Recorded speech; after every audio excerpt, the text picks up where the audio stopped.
Have you ever seen birds get into a food fight? No, not the kind of food fight where oranges and spaghetti are thrown across the cafeteria, but rather a fight over access to a precious food source, like the feeder that you can see here. In this video, we'll investigate what happens when two different species of birds show up at the same feeder in what we call an interspecies interaction. Will they aggressively attack, make a threat from afar, or fly away in fear? Do certain species tend to dominate or win these interactions more often? Let's find out. For our first encounter, we'll see a pine siskin go up against a slightly larger housefinch. Who do you think is going to win? Let's watch the encounter at full speed.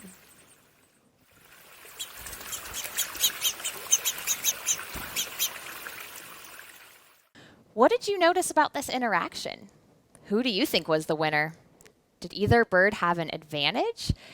It happened so quickly that it might have been hard to follow, so let's watch it again, but this time in slow motion.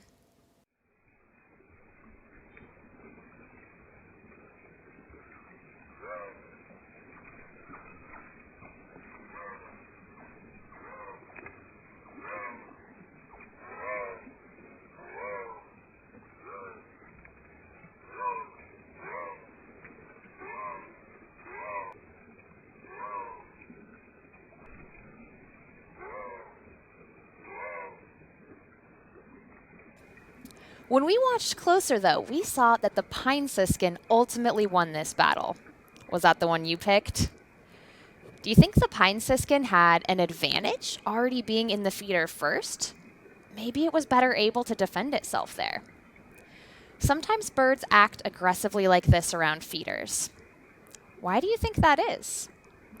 As in this case, however, these feeder encounters are almost always short and rarely is a bird injured. Next up, a much larger western tanager has an encounter with a goldfinch, which is barely half its size. Who do you think will win this encounter? Watch carefully.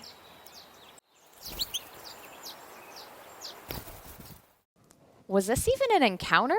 Or did the western tanager simply fly to a perch and then fly off? Let's watch again in slow motion. Look up to find the western tanager on the overhead perch, and then try to follow it as it flies. Pay special attention to how it acts.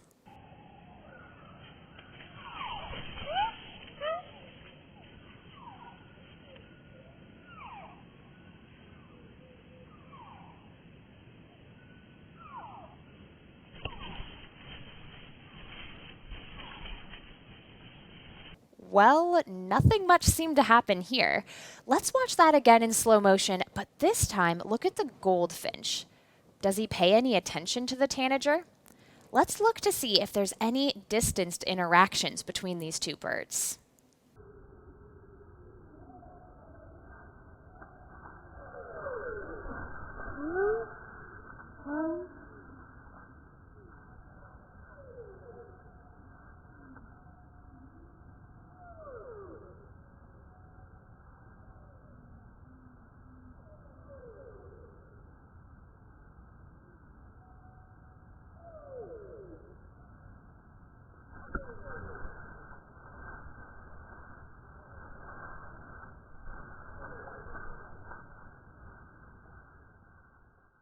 Even though these two birds never physically connected, like in the previous face-off, their behavior indicates they still had an interaction from afar.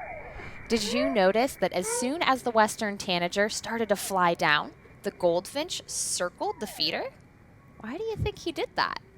Perhaps it gave him a better viewpoint of the tanager. And maybe you noticed the goldfinch leaning forward with its mouth open, facing towards the tanager.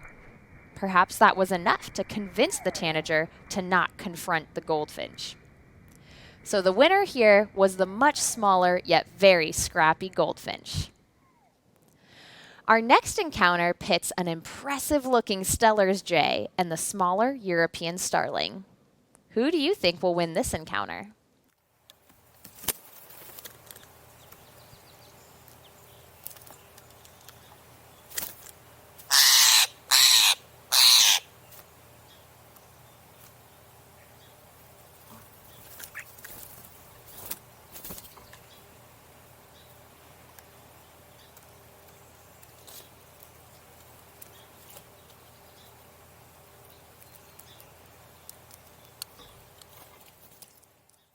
Did you notice that as soon as the second starling came, the Steller's jay flew off, dropping to the ground?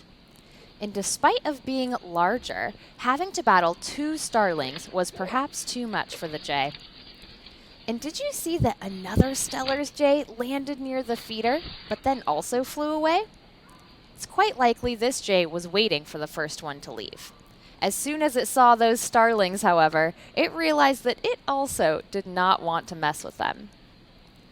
Not what we expected, but the combination of two European starlings was just too much for a single Steller's jay. In this case, the winners are the pair of starlings. As you've just seen, there's a lot more going on at bird feeders than might first meet the eye. These encounters, however, happen so quickly or are sometimes so subtle that you might even completely miss them. In the wild, food is often scarce, so birds fight to defend a source, but not everyone can win. Elliot Miller from the Cornell Lab of Ornithology wondered if there was maybe a good way to establish a pecking order or dominance hierarchy among the many species of birds that visit these feeders. Using the data from Cornell's Project Feeder Watch, Miller and his team were able to analyze over 7,600 encounters and come up with interspecies dominance hierarchy of 136 species from all across the country. Here's an example of some species that a starling dominates, shown by the blue line, and the species that dominate it, shown by the red line. As we saw in our example, starlings are tough. We asked Miller about their conclusions, and not surprisingly, he said, usually bigger is better. But as you just saw in our three examples, there's oftentimes exceptions to that rule.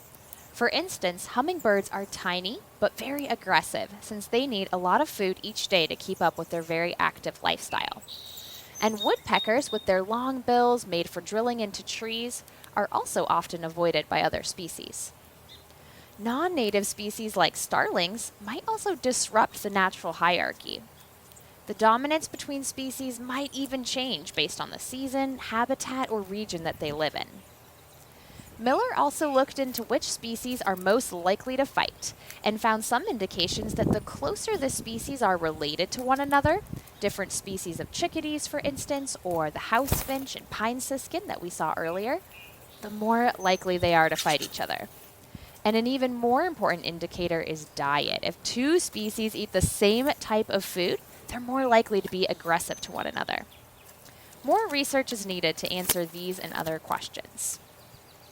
We're also fortunate to have Emma Grieg, the project leader of Cornell's Project Feeder Watch, here to tell us how you can become a community scientist and help gather data for scientists to study. Welcome, Emma. Hi, Holly.